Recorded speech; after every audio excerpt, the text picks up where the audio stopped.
আক্রান্তের বিরুদ্ধে তৃণমূল নেত্রীর এফআইআর। হাইকোর্টে প্রাক্তন সিপিএম নেতা। খড়গপুরে প্রাক্তন সিপিএম নেতাকে রাস্তায় ফেলে তৃণমূল নেত্রীর মার। পুলিশে অনাস্থা। হাইকোর্টের দ্বারস্থ আক্রান্ত প্রাক্তন সিপিএম নেতা। আগামী সপ্তাহে হাইকোর্টে মামলার শুনানির সম্ভাবনা।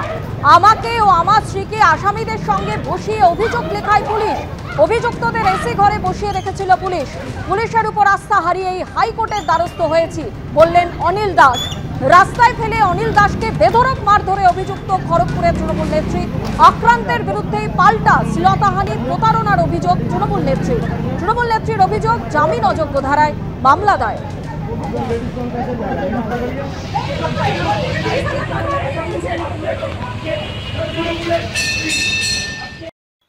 থানায় গিয়ে যখন অভিযোগটা আমার নিচ্ছে, তখন আমি দেখলাম আমাকে ওই আসামিদের কাঁচের ঘরে প্রথমে বসিয়ে রেখে পরে হাজতে ঢোকায়।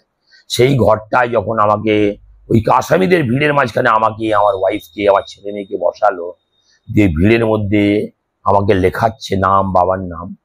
আর যখন আমি জানতে পারলাম যে এসি ঘরে ওই 4টে মেয়ে বসে আছে, তখনই আমার মনে একটু কষ্ট হয়।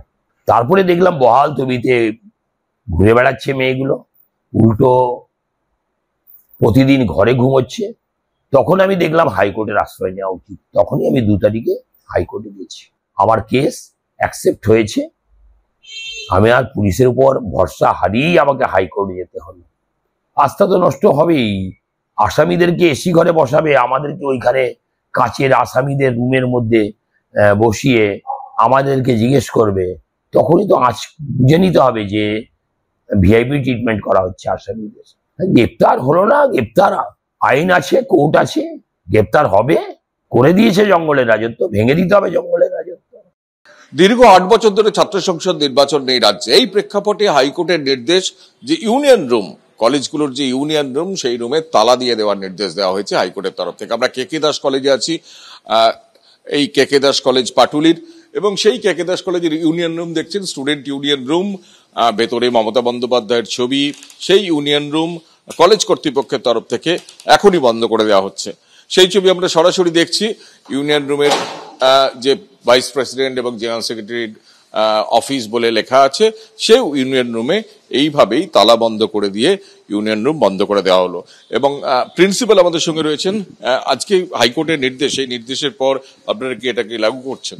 না, হাইকোর্টের নির্দেশ আসলে আমাদের কাছে পৌঁছলে পরে আমরা ডেফিনেটলি এটাকে বন্ধ রাখবো। ওদের সঙ্গে কথা বলেও নেবো, ছেলেরা আসে যারা, তারা এটার সঙ্গে এগ্রি করবে। তবে আমার কলেজটা খুবই ভালো, ছেলেপুলেরাও যথেষ্ট ভালো, এবং বিকেলে 5টার পর কেউ কলেজেও থাকে না, সবাই চলে যায়। এখন বন্ধ করা মানে থাকলো, আপাতত হাইকোর্টের অর্ডারটাকে মান্যতা দিতে হবে বলে রাখলাম। এবার ফর্মালি অফিসিয়ালি যখন আমাদের আসবে, এটাকে যদি বলা হয় যে সিল করে দিতে হবে, আদারওয়াইজ আমাদের কলেজের গেট এভাবেই থাকে, বাইরেটা আবার একটা কলারসোল গেটে তালা মারা থাকে। এখানে আমাদের দরকার হলে যদি সিল করতে বলে গভর্নমেন্ট অর্ডারে, তাহলে আমরা করে ফেলবো সেভাবে। অধ্যক্ষ জানাচ্ছেন যে অর্ডারের কপি হাতে পেলে একদম স্টুডেন্ট ইউনিয়নের পদাধিকারী এখন তো নেই, কিন্তু যারা ইউনিয়নের ঘরে বসেন তাদের সঙ্গে কথা বলে এই দরজা পুরোপুরি সিল করে দেওয়া হবে। ক্যামেরায় সুবিধার সঙ্গে কৃষ্ণেন্দু অধিকারী, এবিপি আনন্দ, কলকাতা।